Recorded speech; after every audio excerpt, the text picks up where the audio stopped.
আশেপাশে ভাবির সাথে কি হয়েছে প্লিজ প্লিজ বলো। আসলে আমি তো এই ব্যাপারটা বলতে চাই নাই যে সবকিছু পাবলিক হোক, এটা চাই নাই।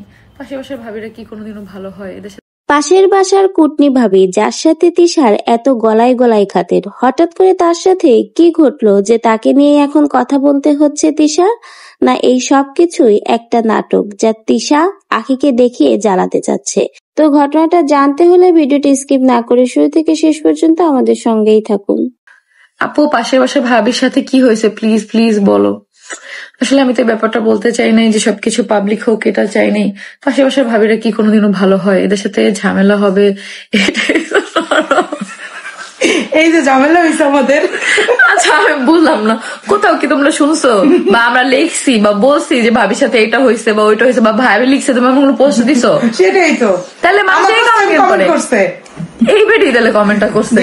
হ্যাঁ এই বেডি সেম কমেন্ট, হ্যাঁ সেম কমেন্ট আমাকেও করছেন। এখন আপনি একটু দেখেন আমাদের মধ্যে কি হয়েছে দেখছেন। আচ্ছা আজব, একটা মানুষের কি বাসায় কাজ নাই? সারাদিন অন্যের বাসায় এসে বসে থাকবে?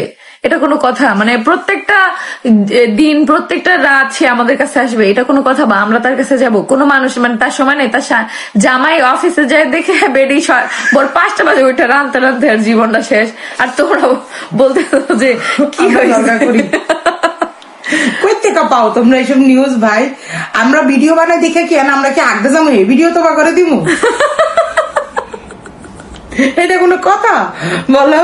আমরা ভিডিও বানাই বলে সারাদিন শুধু আমরা ভিডিও বানাবো, আমাকে পার্সোনাল কোনো লাইফ নাই। আর সারাদিনে আমাদের বাসায় পাশের বাসার দেখে সারাদিনে আমাদের থাকবো। একটা স্যাঁচরামের তো লিমিট থাকে। তোমরা কি চাও আমরা স্যাঁচরামা হই?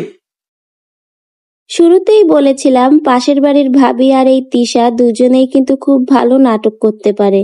তো তাদের এই ভিডিওটা যে সে নাটক করে আখিকে দেখাচ্ছে, সেটা কিন্তু তাদের এই ভিডিও দেখেই বোঝা গেল।